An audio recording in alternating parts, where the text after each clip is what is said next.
முடியாத நம்பிக்கையோடு இயங்கும் சில பேர் போதும் உலகின் மொத்த வரலாற்றையும் மாற்றி எழுத. விவேகானந்தர் மறைந்தார், அவர் கூறிய நெறிகளை மறந்தோம். மகாத்மா காந்தி மறைந்தார், அவரின் கொள்கைகளை மறந்தோம். மகாகவி பாரதியார் மறைந்தார், அவரின் சிந்தனைகளை மறந்தோம். நம்மோடு வாழ்ந்து நமக்காக வாழ்ந்த கலாமும் மறைந்து விட்டார். ஆனால் அவரது கனவு, அவர் கண்ட ஒரே கனவு வளர்ந்த இந்தியா.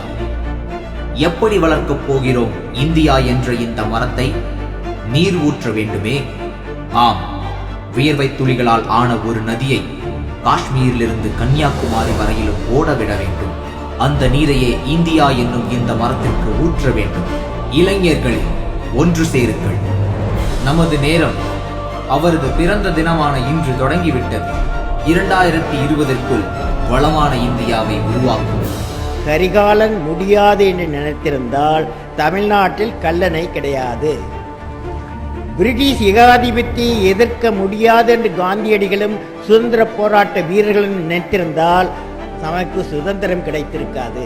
விக்ரம் சாராபாய் முடியாது நினைத்திருந்தால் இன்று செயற்கோளை இந்தியா ஏவி இருக்க முடியாது. முடியாது என்ற நோய் நம்மிடம் பல பேரிடம் அதிகமாக உள்ளது.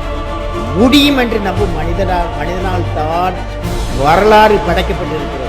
முடியும் என்ற நம்பிக்கை கொண்ட 54 கோடி இளையர் சமுதாயம் உங்களை போன்றோரின் அனுபவத்தின் துணை கொண்டு வெற்றியை காண வேண்டும்.